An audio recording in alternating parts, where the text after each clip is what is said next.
So, second last of Newton's laws that we're going to talk about in this course.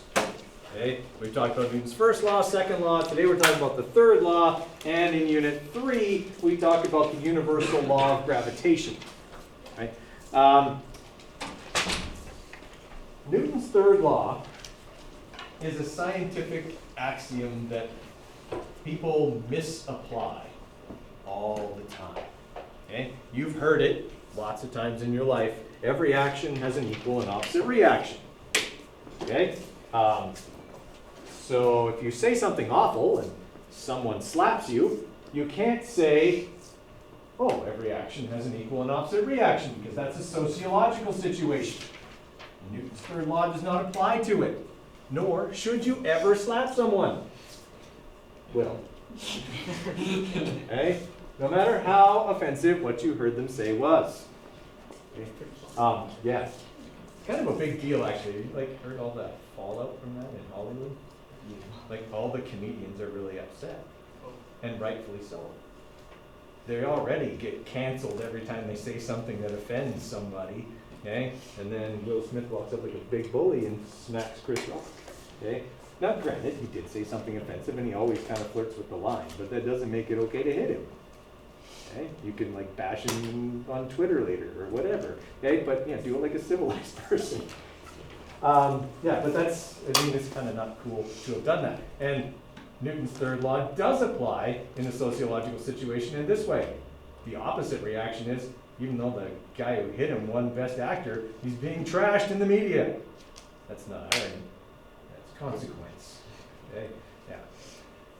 You ever had one of those days where the best thing in the world that you could want for your whole life happens to you and gets taken away because you're an idiot? Will. That was his day. All right. He went from being the Fresh Prince of Bel-Air to this. He's going to get sent back to live with his auntie and uncle in Bel-Air again after that trouble. Okay. So we got to understand that all forces act in pairs. That's the key part of Newton's first law. Or sorry, third law, is that everything acts in pairs. If you do something, something happens back, always. Okay? Understand what's meant by normal force. We've already used normal force lots and lots. It's the normal reactive force that happens as a result of something else. Okay? When I push on the wall, okay? When I push on the wall, it pushes back, hopefully. Okay? Yeah, so it pushes back, okay, but that's just the normal force. It's the reactive force to another force. Right now, okay, you guys are all exerting a force on the seat of your desk, and the seat of your desk is pushing back with an equal and opposite force. Okay? We call it normal force because it kind of keeps things normal. If it wasn't around, things would be really weird. Okay? And understand that for every action, there's an equal and opposite reaction. Okay? That's Newton's third law. Okay, so if you're in a football game, okay, like you ever seen, at the start of a play, the two lines line up across from each other. Okay, when the ball is sent to the quarterback, the lines crash into each other. Okay, nobody gets to hit somebody else for free. Okay, when you hit something, it hits back always. That's why it hurts your hand if you hit something. Okay, and unfortunately what happens for a lot of people who hit others with their hands, okay, is they hurt their hands, sometimes even break their hands. It's a very common injury in MMA fighters, boxers, okay, things like that. Okay, the force of hitting someone else is always returned, and it's equal. The problem here is that usually what you're hitting is more massive than what you're hitting it with. Okay, so if I punch someone, okay, I'm hitting probably their head or their body, which has a great deal more mass than my hand. So even though when I hit them, they hit back with an equal amount of force, the accelerations that each mass experiences are different. The mass of what I hit is greater, so its acceleration is less. The mass of my hand is smaller, so the acceleration it experiences is greater, and that could result in the breaking of bones in my hand. When you hit a board and it breaks, does it still push back? It still pushes back, yes. But if you know what you're doing and you practice that a lot, you don't normally get injured. Okay? You can still be injured when you're breaking boards, but breaking boards is not something that an untrained person walks up and does.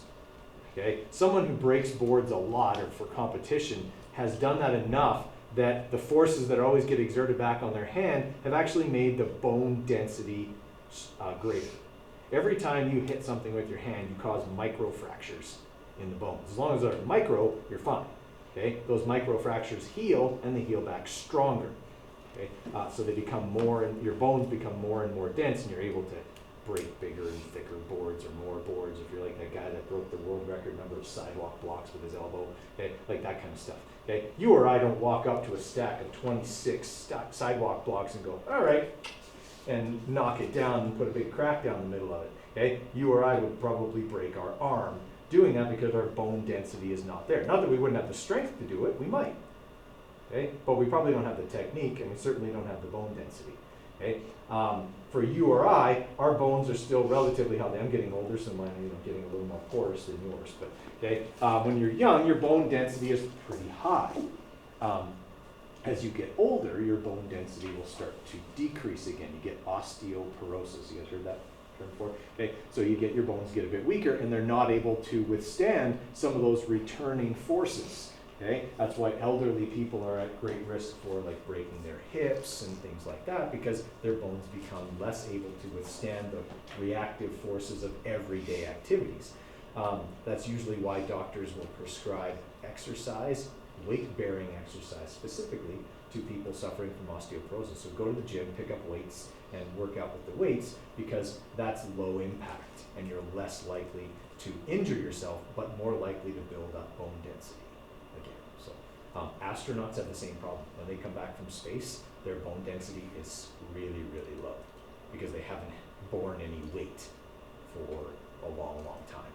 And so, like when Chris Hadfield came back from the International Space Station, his bone density was that of like a 65-year-old.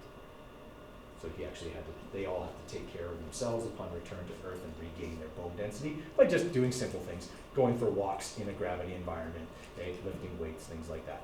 In space, you can work out. They have a treadmill on the International Space Station, okay, and it's got these bungee cords that go around your waist, and it pulls them down onto the treadmill, because otherwise you just fly off every time you step on it. Okay, so it holds them on there, gives them a little bit of impact and helps, but it's not the same as even just walking on Earth and having that impact. Okay, the normal force coming back on your feet and making your bones stronger.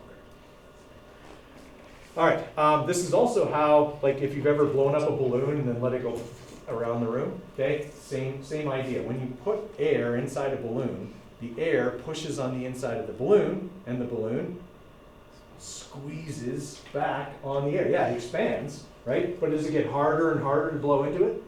It's because the balloon's squeezing back. As you increase the force pushing on the balloon pushes back with an equal and opposite force. That's why when you let go, the balloon squeezes the air out, okay? And that propels it around the room, okay? So there's these two forces that are balanced, but they're causing the balloon to fly around the room now. Okay? Does that sort of make sense? All right, so all these forces act in pairs. Anytime there's one force, there's another. Okay? There's always going to be a reactive force. Okay. Guy got in a boat with no oars. He's that far away from the dock. Can he run along the boat and jump to the dock?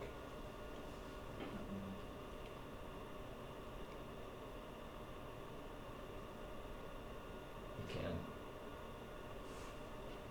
I'm not saying it would be easy, but you could.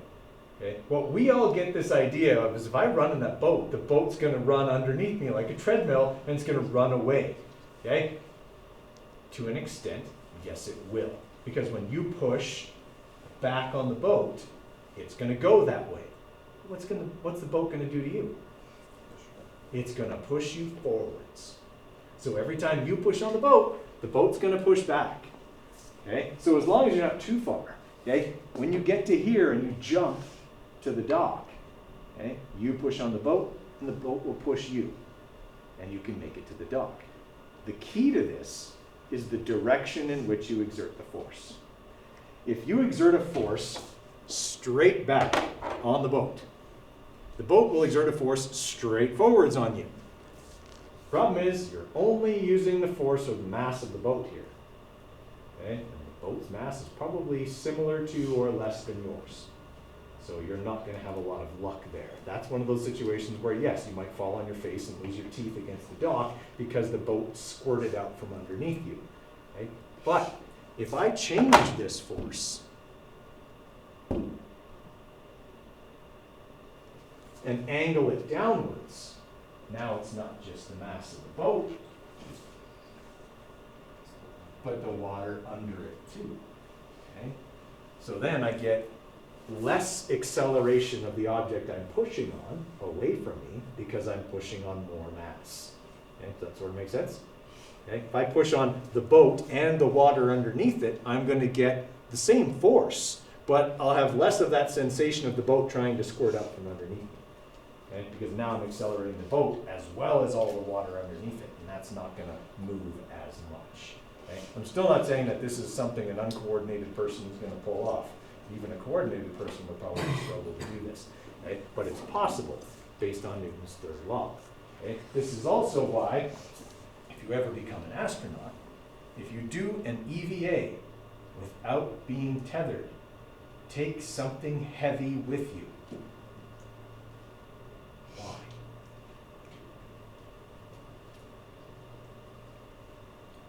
It's an EVA. Oh, an extravehicular activity. So you go outside the spacecraft without being tethered to it. So you could throw it and have it throw it back. Exactly. Okay? If you get separated from your spacecraft and you run out of fuel, you could throw the big heavy thing you brought with you. Okay? You can't use your helmet. Because I once had a person suggest that. Well, just throw my helmet. Okay. That won't work very well. Well, I mean, it might like get you back to the spacecraft, but they'll have quite a mess to clean up when you get there. Okay? So take something heavy with you, even if it's just like a big wrench. Okay? Take that with you. That way, if you get separated, you can throw the wrench. When you throw the wrench, you push on it. And what does it do? It pushes back. We're not talking about a massive acceleration here. You're not going to go jetting back to the ship like Mark Watney did in The Martian. Okay? But you're going to get a little bit of acceleration. How long will that acceleration last? Your velocity, your final velocity could last forever. How long will the acceleration last? Until the wrench is in your hand and you're pushing on it. Yeah, as long as you're pushing on the wrench. Okay? As soon as you let go of the wrench, as soon as you throw the wrench, now there's no more forces. Now you're going to travel at that speed forever. Okay? Or until you hopefully hit the spacecraft. Okay? So you have to let go of the wrench. Because I also had a person who, I mean, and the logic of it is there. Well, I just won't let go of the wrench. I could just keep doing that. I'm like, yes, but think about what you're doing when you stop the wrench. Oh, right. Okay, so if I push on the wrench pushes me this way. But when I stop the wrench, I pull on it. Which means it has to pull out. So all I'm going to do is sit there and get really sweaty inside my spacesuit and accomplish nothing. Okay? Because every time I get myself going, I stop myself by stopping the wrench. I have to sacrifice the wrench, okay, in order to get back to the ship. You can't hang on to it anymore. Okay? Also, throw it from here, like a chest pass in basketball. Okay? Because if you throw it like this, you're going to rotate. It's going to bring in a whole rotational dynamic to that force. What if you throw it like a boomerang, so it comes back? Well, that only works in air. Right? A boomerang only works because of its shape and how that interacts with the air and creates a turning force that brings it back. So in space, I can throw a boomerang and it ain't coming back. It's just going to keep going. So we invent a space boomerang. A space that works boomerang. in space. Well, yes. So when I throw it like this, somehow it comes back, which means it has to exert some sort of force, which means I could have just used it to propel me back in the first place without having to throw it. But a space boomerang would be useful, because then I wouldn't get separated. It would be cool. It would be also cool. Just throw it. Throw it and have it come back, as long as it doesn't hit you in the face. All right. So every action has an equal and opposite reaction. That's the basis of Newton's third law. So simple situation. I'm in space. I've got my spacesuit on, and I'm against the spacecraft, and I push on the spacecraft. Okay. What happens? It pushes back. What happens to both of us? we accelerate in opposite directions for as long as we're in contact. Whose acceleration is greater? Mine. Why? Because you're smaller. Right. I have a smaller mass. Okay, this goes back to the thing we talked about first day of this unit. Collision between two things of different masses, like a smart car and a semi-truck. Okay, when they crash into each other, the force is equal. The force that the smart car exerts on the semi-truck is equal to the force the semi-truck exerts on the smart car. That's Newton's third law. It's immutable. That's what's going to happen. What's different? Their masses. What's also different? Their accelerations. The acceleration of the truck is going to be minimal because of its greatly increased or larger mass compared to the smaller mass of the smart car, whose acceleration would then be very large. Okay? So Newton's third law, mathematically, is Newton's second law. Okay? It's still mass times acceleration. It still works that way. It's still, even to an extent, the sum of all forces. Whenever we solve a Newton's third law problem, we're really just using Newton's second law, m times a. Right? All that changes is the masses. Okay? We can say mass 1 times acceleration 1 equals negative mass 2 times acceleration 2. They're equal. It's still Newton's second law. Okay? So that's what we do with this spacecraft. Okay?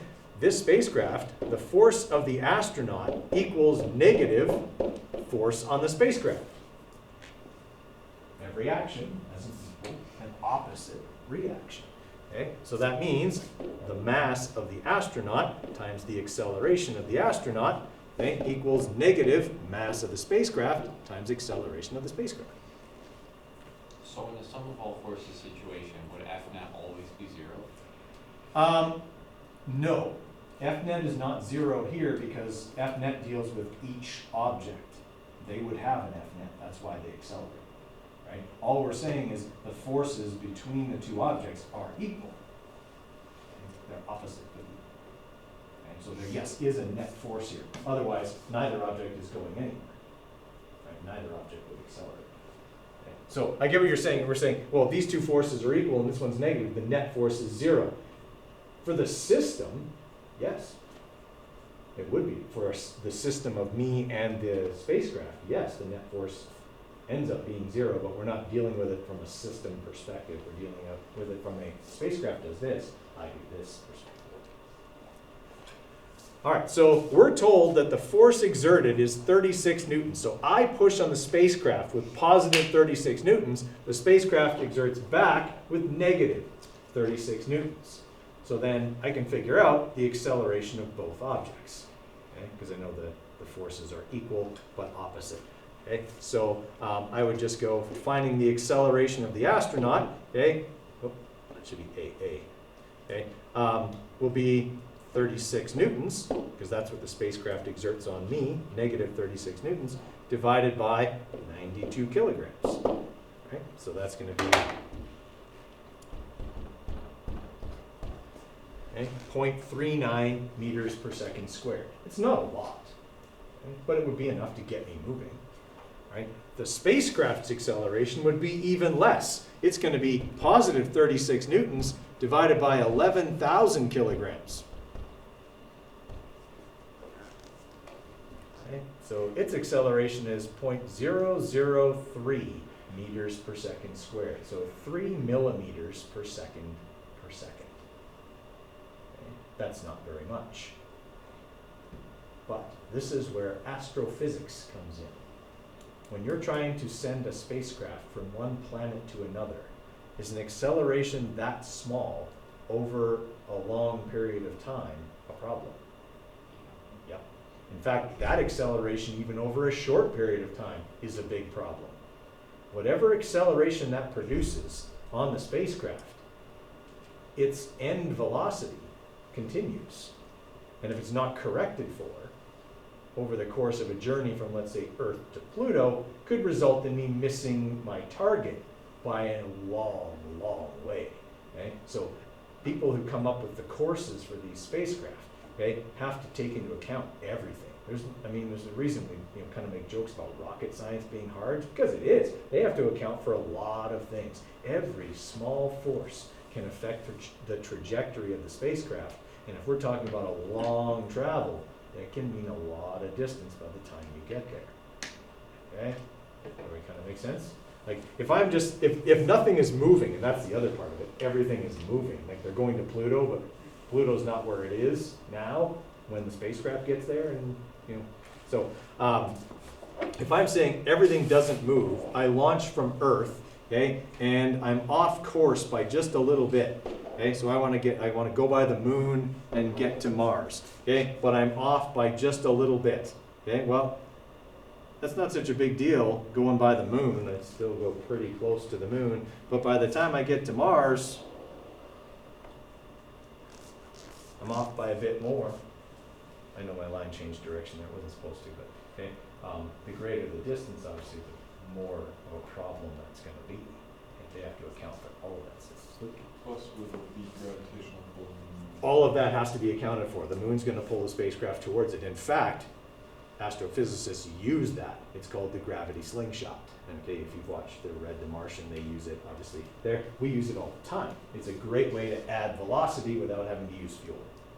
Okay, you let an object accelerate you due to gravity for a little while, and then you just go off at a different trajectory, and you've gained some speed. We use Jupiter for that all the time, because conveniently it's very, very large and can accelerate objects pretty easily. All right. Okay, so that's kind of what we just did there. Okay, it's not the most difficult math. Okay, it's just Newton's second law stuff. Okay, so this is where people start thinking of stuff like this. If I want to walk, I push backwards on the earth. Right? If I'm propelling myself forwards, I push backwards on the ground, and the ground pushes me forwards. Do we both accelerate? We have to. By Newton's third law, we have to accelerate, both of us. What's the difference? Ginormous mass, exactly. Okay, my mass is puny. Okay, I mean it's not, but I mean it's puny compared to the Earth. Okay, it's very, very small, because the Earth's mass is 5.98 times 10 to the 24 kilograms. That's big compared to my puny 80 kilograms. Okay, or 85, whatever. Yeah. Okay, you guys saw me when I stepped on the scale the other day. So we got, yeah, a huge, huge difference in mass. So even though the Earth is going to accelerate a little bit, it's nothing I need to worry about. If in a hypothetical situation, everyone on the Earth read in the same direction, at the same time, what would happen to the Earth? So, in answer to your question, absolutely not. No, if everyone ran the same direction, we could not reverse the spin of the Earth or stop the Earth from spinning. Does that mass of the Earth account for like all the gases in the atmosphere too? Or is it just Most likely, yes. Okay. Yeah. So, Because isn't acceleration just like over time? So what if we just like ran for infinitely long time? well, the problem, there's a number of problems with that. First off, you have to run exactly the right direction. And there's kind of obstacles. The Earth's surface isn't perfectly flat. The other part of that is you can't run in one direction constantly because you can't run on water. Right? And swimming, because it's a fluid, doesn't work the same as running, and it's just not going to happen. There's this idea that, yeah, sure, if everybody ran the same direction, we could reverse the spin of the Earth. The mass of the Earth is so huge that no amount of running, even if everybody was doing it at exactly the same time, in exactly the same direction, is going to affect the spin of the Earth at all. Just because the Earth is so massive compared to even the mass of the entire human population on Earth. Okay? We would be but a tiny fraction of 1%, okay, of the Earth's mass. So it wouldn't work. Okay? Because the same idea has been proposed that if everybody jumped, we could knock the Earth out of orbit. Look, the Earth got hit by a Mars-sized object 4.6 billion years ago, and that didn't knock it out of orbit. No amount of jumping by us is going to have any effect whatsoever, okay? Except to possibly end human civilization. Okay? We'll do an activity on it one day when we got just a little bit of extra time. I've got this like kind of humorous Newton's third law. What would happen if everybody jumped? It would be the end of human civilization. but the Earth would just keep on trucking. Okay? Just think about what would happen if you put the entire population of the Earth all in the same place to jump together. How would you get them all there? How would you get them all home? What about all the waste? Anyway, yeah, think about that. So we'll look at that at some point.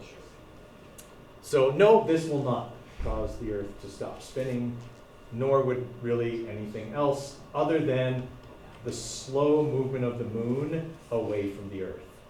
Okay, the moon's gravity is actually it actually affects the rotation of the Earth. The Earth's day used to be a lot shorter when the moon was a lot closer.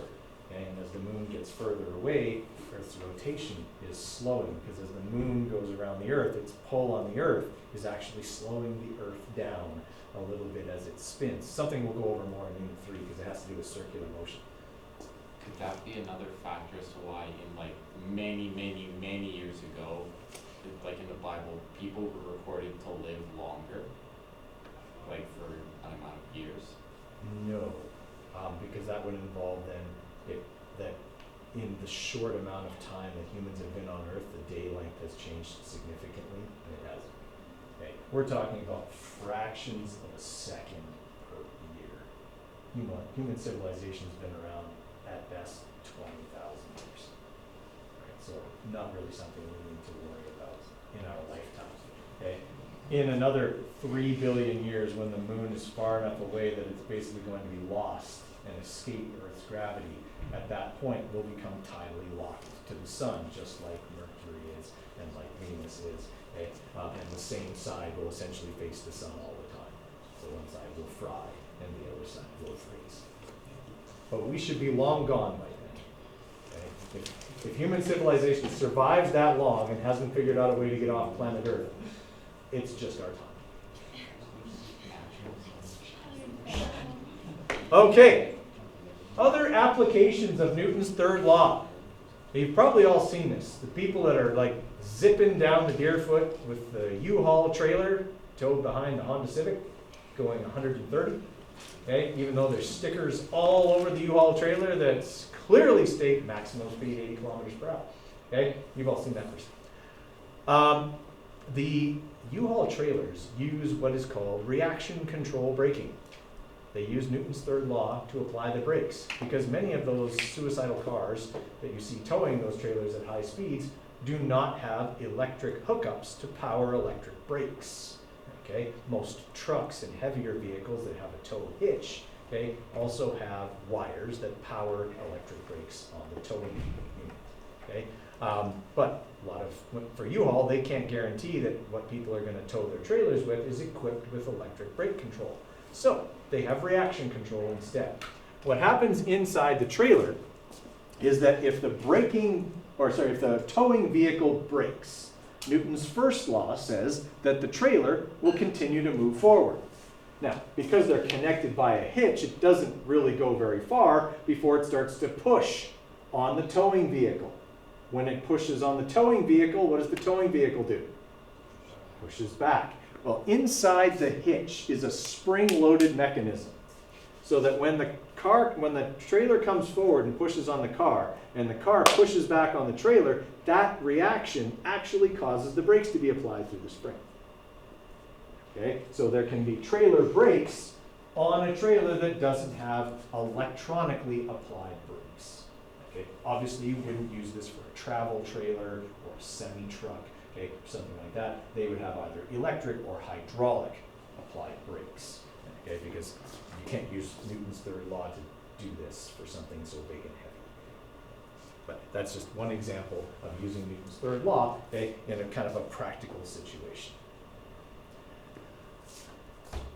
Okay, so we're going to go through a few example problems. I want you guys to write this one down. Okay, these are going to seem like really complex, but the math of them is actually quite simple. Okay, we just have to kind of see where all the forces are in this situation. So I'll give you a minute to get that one written down. In this situation, only one applied force, the hand, is directly pushing on box A. Do all three boxes accelerate? They have to, right? They're all in contact with each other. right? Do they all accelerate at the same rate? They do. They're all in contact with each other. It's a system, okay? But we're going to be breaking it down and trying to figure out what are the forces internally within this system, and that's all related to Newton's third law. Okay? So I've got these three boxes, and they're on a frictionless surface. An applied force causes all the boxes to accelerate at 1.5 meters per second squared to the right. Calculate the force exerted by box C on box B. Okay. Do I need box A for anything here? I don't. It's not even, I mean, it's involved, but it's not going to help me figure out the force that C exerts back on B. Okay. Now, is the force that C exerts on B the same as the force that B exerts on C? It is. Okay. All right. Can I figure out, let's say, the net force on any one of those boxes? I can, because I know the mass of every box, and I know all of their accelerations are 1.5 meters per second squared. Okay, so the force that C exerts on B, which box is the logical one to choose here to find a force that C exerts on something else? C? Yeah, C would be the logical choice. And the reason C would be the logical choice is how many forces are acting on box C? Well, there has to be one. Yeah. What is that force? The force from B, which we just said is equal to the force that C exerts back on B. Okay? This is where Newton's third law comes into play. Okay? I do all this Newton's second law calculating stuff, sum of all forces stuff, just to figure out which force is equal to the force I was looking for. Okay? That's basically what we do with Newton's third law problems. Okay? So if I'm looking at this, okay, if I'm looking at box B, so it's 10 kilograms. Okay? The forces acting on box B are the force of A on B and the force of C on B. That's the force they want me to find. But I don't know what this force is. And I have no way to calculate it. So I can't use box B to solve this problem, even though that's the force I'm being asked to solve for. So I look to another box. I look to box C, which only has one force acting on it.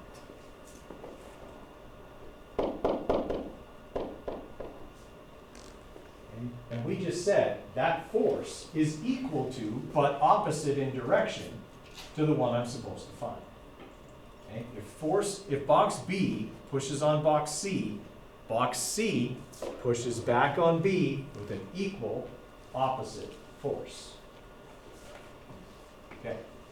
If there's only one force acting on box C, it is by default the net force. Okay. Do I have enough information to calculate the net force? Yes. Okay, I'm going to take my 5 kilograms times the acceleration, and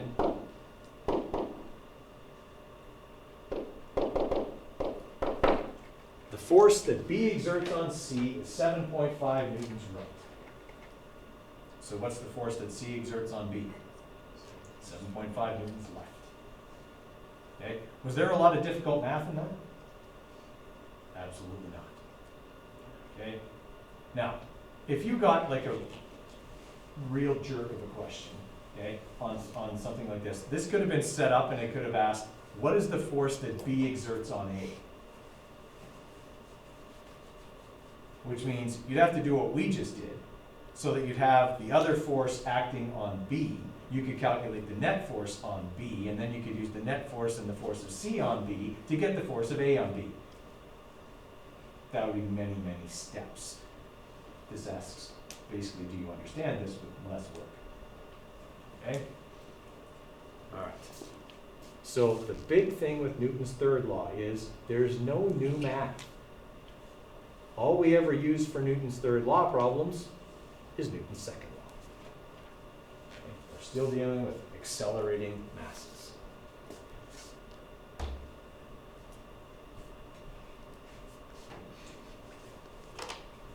Okay, so now I want you, because now you've calculated another force, okay, we know that the force that C exerts on B was 7.5 newtons to the left. So that's a piece of information that you're going to need, okay, because we calculated it in the last question.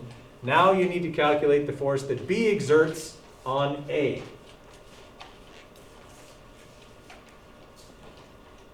Okay. To start out with, which box should you use to calculate that? B. You have to use box B because we don't know what force is being applied to box A by the hand, and thus we cannot calculate the net force acting on box A at this time. So you will have to use box B along with that force that we calculated already. Okay, I'll give you a minute on that. Can we just add all the masses together? Because we have our acceleration and mass in the system. But that won't tell me an individual force within the system. And that's what I'm looking for. That would tell me about the whole system, right? And, oh yeah, sorry, that would give me the, you're saying that would give me the applied force acting on A. Yeah. Yes, you could do it that way. I hadn't thought of that, yeah, you could do it that way. You still have to find this force, so you'd actually end up doing more work using box A, because you'd still have to calculate the force that B exerts back on it. Yeah. Okay, so, two ways to do this. Box B, okay, or box A. Box B is quick because we already know one of the forces acting on box B. All right, so we're gonna look at box B. It's 10 kilograms, okay? We've got the force of A on B pushing box B to the right, and we've got the force of C on B pushing it to the left. And we know that this force is 7.5 newtons, all right? Can I calculate the net force on box B? Yes. Okay, so F net, okay, equals M times A, 10 times 1.5 is 15 newtons. All right, and it's to the right, because it's accelerating that way. Okay, so I'm going to make that positive, this one's negative. All right, other way to calculate net force, sum of all forces. So I'm going to say that the force of A on B equals, okay, F net minus the force of C on B. So that'll be 15 newtons minus negative 7.5 newtons, which will give me 22.5 newtons to the right. All right, so that's the force that A exerts on B. So what's the force that B exerts on A? 22.5 newtons to the left. Okay, everybody all right with that? All right, the other way, and I've never done it this way, I've never even thought to do it this way, is to find this using box A. Okay, so box A is 8 kilograms. We have the applied force from the hand pushing on it, and we've got the force of B on A.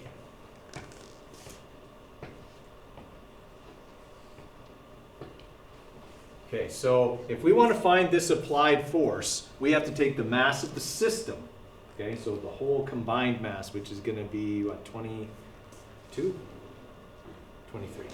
Okay, so we're going to go F net equals mass times acceleration. Okay, and so that's going to be our 23 times 1.5. Okay, so 34.5 newtons will be our applied force. Okay, our net force on just A is going to be mass times acceleration. So that'll be 8 times 1.5, which will give me 12 newtons. Okay, and when I subtract 12 newtons from 34.5, lo and behold, I get 22.5 newtons, which is exactly what we got before. Okay. All right, everybody okay with that?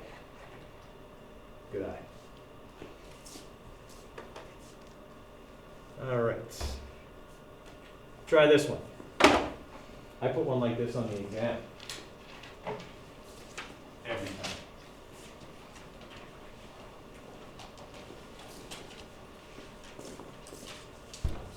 Which box is the most logical choice to solve this with? B. B. Yeah, B is the most logical. You can solve it with both. okay? But B is the most logical simply because we get more information about it that we don't have to calculate, okay? So, I'm gonna start with box B, and it's 8.5 kilograms. The force is acting on box B, force of A on B, okay? And force of friction. Okay? Those are the forces acting on box B. They tell me that the force of friction on box B is 28.3 newtons, and I can calculate the net force on B because I know its mass and its acceleration.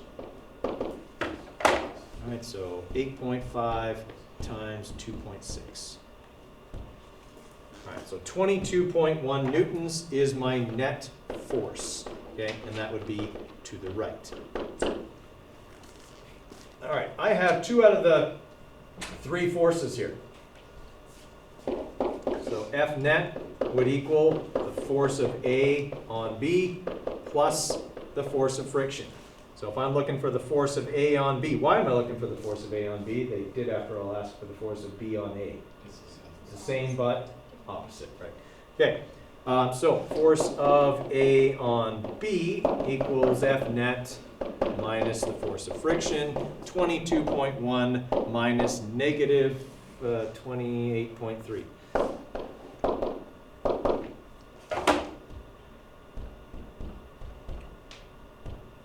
All right, so we're looking at a force of 50 newtons to the left, okay, for the force that we were looking for. Okay, everybody all right with that?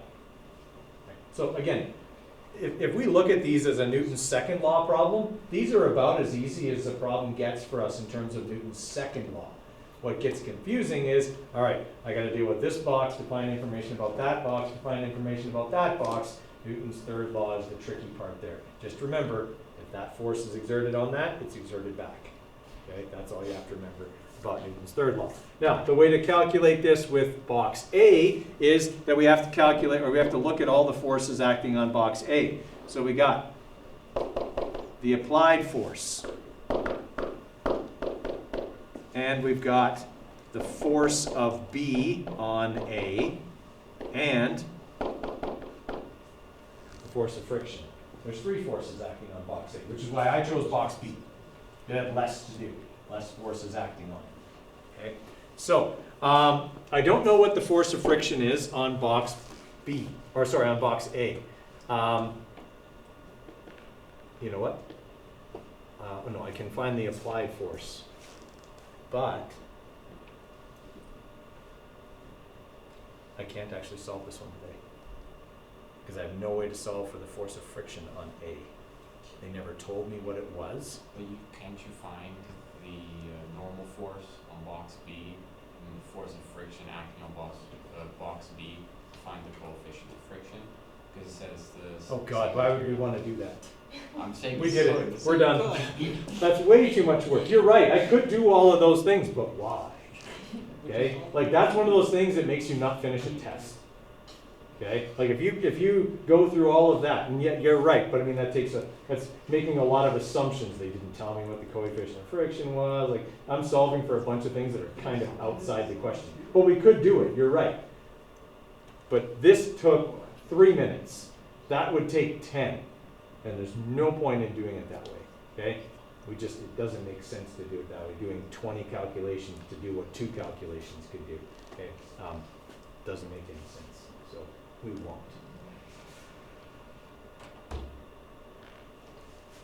All right, this is another one that's kind of like that. We'll end off with this one for today. So you got horses pulling logs. The logs are connected to the horses. The first log is connected to the horses by a rope or a chain.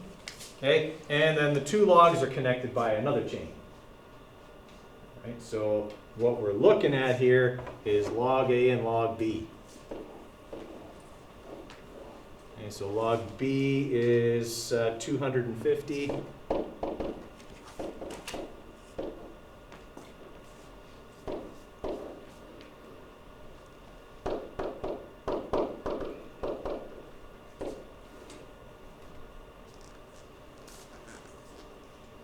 Okay, and the horses pull with 2,600 newtons. And the force of friction on the whole system is 2,400 newtons. Okay, so part A just wants you to calculate the acceleration of the logs. That's a Newton's second law question, system question. Part B becomes a Newton's third law question, where you're looking for one of the forces within the system. Okay, I'll give you a bit of time on that one. Okay, so part A just involves net force. The net force is 200 newtons acting on 400 kilograms worth of mass. Okay, so we're looking at an acceleration of 0.5 meters per second squared. Everybody all right with that part? Okay, so that was just a system question, okay, like from Newton's second law, right? The next part says if the force of friction on log A is 900 newtons, calculate the force exerted by log B on log A. So when you look at log A, you've got the 2,600 newtons from the horses. You got the force of friction and the force of B on A. The most logical choice is to use box A because they tell you the force of friction is 900 newtons. You already know the net force, okay? Or you can calculate the net force because you know the acceleration. 150 times 0.5 is 75 newtons. Okay, so from there, you can calculate the missing force. You'd just be subtracting these off. Well, subtracting a negative for the 900. Okay, so 75. We're looking for the force of B on A. Okay, we're going to go F net minus the force of friction minus the applied force.